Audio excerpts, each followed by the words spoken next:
How to emotionally detach. 5 Stoic rules for inner peace. Emotional detachment is often misunderstood.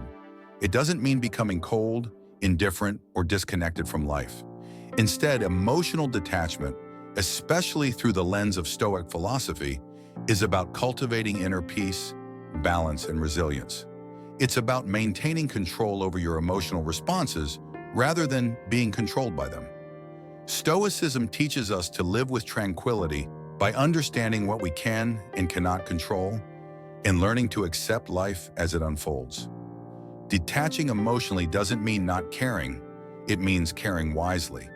It means having a healthy relationship with your emotions so that they don't overwhelm you, especially in situations you cannot control. If you're someone who feels consumed by emotions, whether they be anger, sadness, anxiety, or even joy, these 5 Stoic rules can guide you towards greater emotional clarity and detachment. Rule 1. Focus only on what you can control.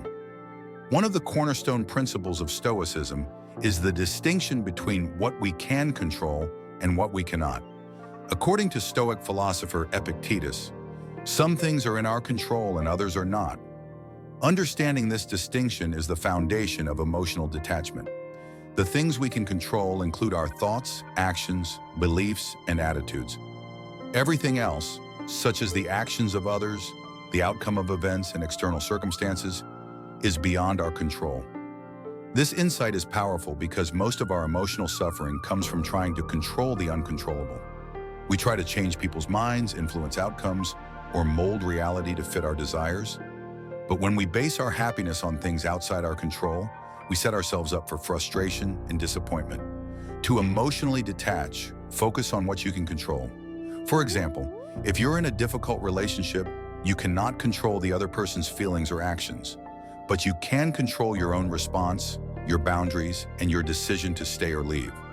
If you're stressed about a project at work, you can't always control the outcome, but you can control your effort and attitude. Detachment comes from realizing that external circumstances do not have power over your inner peace unless you give them that power. When you stop worrying about things beyond your control, you liberate yourself from unnecessary stress and emotional turmoil. Rule 2. Accept reality as it is. Stoicism teaches the practice of amor fati, or love of fate. This means accepting everything that happens as necessary and inevitable. It doesn't mean passively resigning to life's difficulties, but rather embracing reality, no matter how harsh it may be. Emotional detachment requires acceptance. Often we suffer because we resist reality.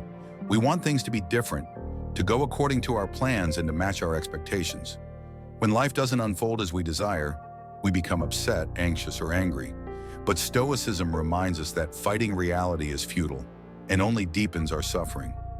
Marcus Aurelius, the Roman emperor and Stoic philosopher, wrote, "The impediment to action advances action. What stands in the way becomes the way." This means that obstacles and difficulties are not enemies to be resisted, but opportunities to be embraced. When you learn to accept life as it is, flawed, unpredictable, and often challenging, you can emotionally detach from the need for it to be perfect. You begin to see challenges as chances for growth, not sources of despair. This mindset shift allows you to stay calm in the face of adversity. Acceptance is not defeat. It is a way of navigating life with peace and resilience. It allows you to release the emotional charge attached to events and focus on moving forward with wisdom. Rule 3. Practice negative visualization. One of the unique practices in Stoicism is premeditatio malorum, or the premeditation of evils. This practice involves mentally preparing yourself for possible negative outcomes before they happen. It's not about being pessimistic or expecting the worst, but about emotionally preparing for challenges by visualizing them beforehand. By imagining how things could go wrong, you reduce the emotional shock when they do. For instance, if you're preparing for a big presentation at work, instead of just visualizing success, also imagine possible setbacks, technical difficulties, a less than receptive audience, or a mistake in your delivery. By doing so, You familiarize yourself with the possibility of failure without fear or anxiety. You become emotionally resilient to the outcome because you've already mentally prepared for it. This practice doesn't mean that you should expect bad things to happen all the time. It means that you should detach from the illusion that life will always go perfectly. By anticipating potential difficulties, you equip yourself emotionally to handle them with grace and composure.